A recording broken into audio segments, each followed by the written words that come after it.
Shalom saudara dikasihi Tuhan Yesus Kristus. Selamat pagi, selamat hari Minggu. Selamat berjumpa kembali dalam renungan pada pagi hari ini.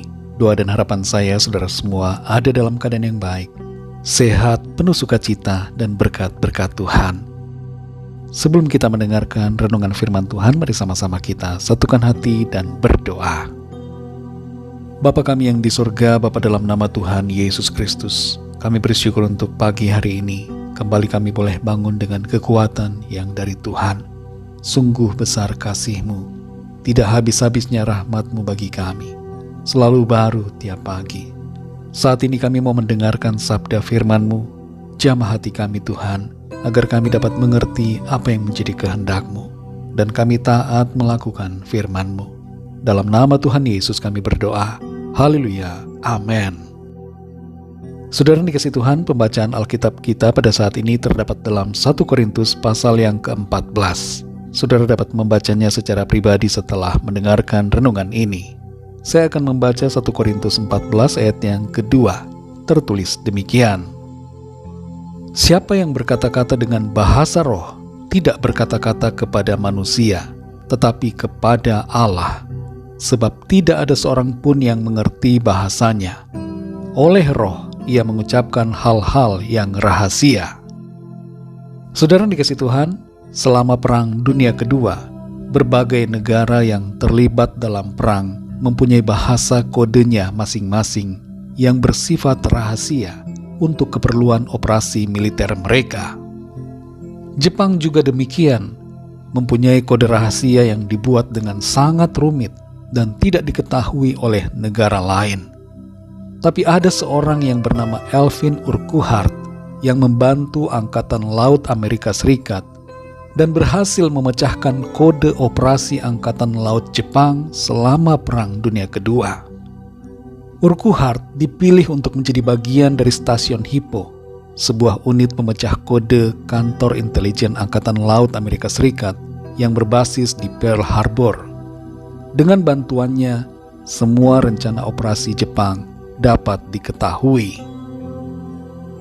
Dalam kehidupan rohani kita, saudara, ada karunia yang diberikan Tuhan yang dapat dianalogikan seperti sebuah bahasa kode rahasia. Kita semua yang ada di dunia ini berperang secara rohani. Peperangan kita bukan melawan manusia, tapi melawan roh-roh jahat di udara. Dalam pergumulan kita di dunia ini, Tuhan mengaruniakan kita bahasa roh yang menjadi komunikasi rahasia kita dengan Tuhan. Dalam 1 Korintus 14 ayat 2 ini tertulis, siapa yang berkata-kata dengan bahasa roh, tidak berkata-kata kepada manusia, tetapi kepada Allah. Sebab tidak ada seorang pun yang mengerti bahasanya. Oleh roh ia mengucapkan hal-hal yang rahasia. Roh Kudus membantu kita dalam berdoa, dan oleh roh kita ditolong untuk menyampaikan hal-hal yang tersembunyi, yang bahkan kita sendiri pun seringkali tidak mengerti. Dalam 1 Korintus 14 ini, saudara, kita diajarkan untuk mengejar kasih, dan juga mengejar berbagai karunia, khususnya karunia untuk bernubuat. Namun hal ini tidak berarti bahwa kita tidak perlu karunia-karunia yang lain. Dalam menjalani hidup di bumi ini, kita perlu karunia dari Tuhan untuk melayani dan menghadapi berbagai situasi. Salah satu karunia yang diberikan Tuhan adalah karunia bahasa roh. Dan kita dapat meminta karunia ini dengan berdoa kepada Tuhan. Saudara dikasih Tuhan, ada 3 fungsi bahasa roh yang tertulis dari ayat-ayat dalam pasal ini. Yang pertama adalah menyampaikan hal-hal rahasia kepada Tuhan. Dalam 1 Korintus 14 ayat 2 jelas disebutkan bahwa ketika kita berbahasa roh, kita tidak berbicara kepada manusia, tetapi kepada Allah. Dan tidak ada orang yang mengerti, sebab oleh roh kita menyampaikan hal-hal yang rahasia. Fungsi yang kedua adalah membangun diri kita sendiri. Dalam 1 Korintus 14 ayat yang keempat tertulis, siapa yang berkata-kata dengan bahasa roh, ia membangun dirinya sendiri.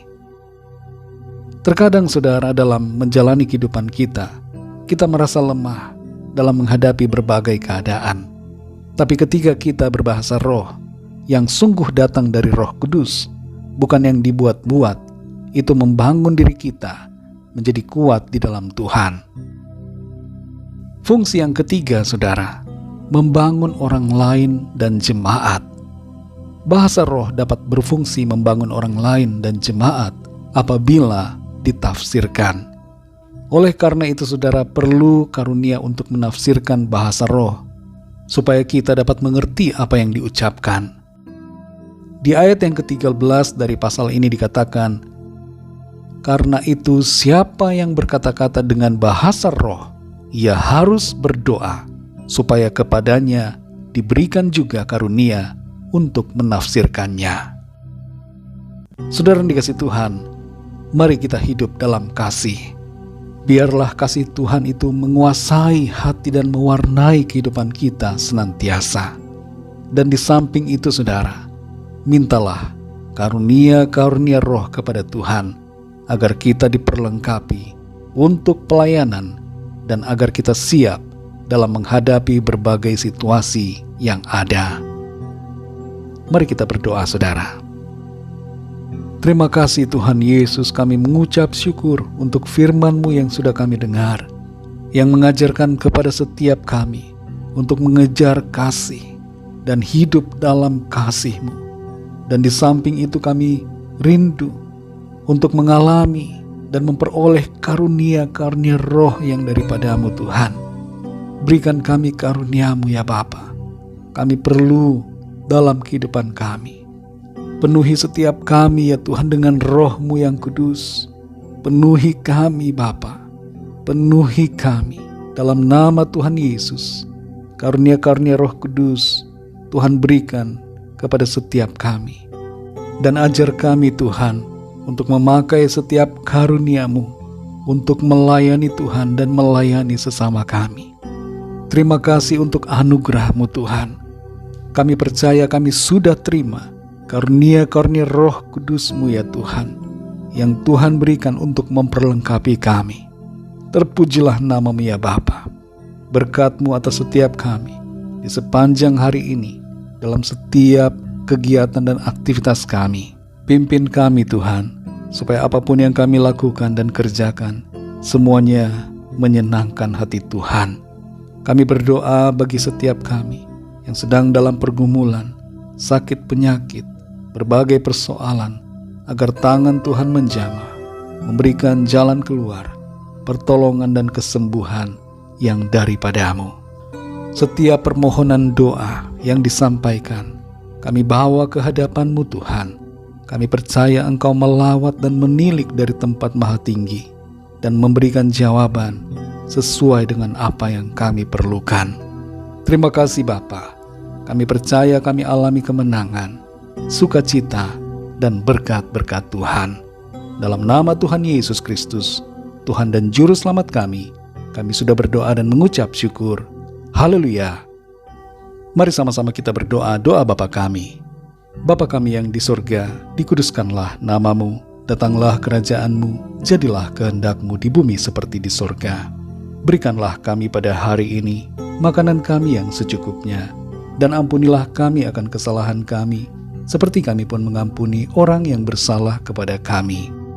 Dan janganlah membawa kami ke dalam pencobaan, tetapi lepaskanlah kami daripada yang jahat, karena Engkaulah yang mempunyai kerajaan dan kuasa dan kemuliaan sampai selama-lamanya. Amin. Terimalah berkat Tuhan. Tuhan memberkati engkau dan melindungi engkau. Tuhan menyinari engkau dengan wajah-Nya dan memberikan kasih karunia.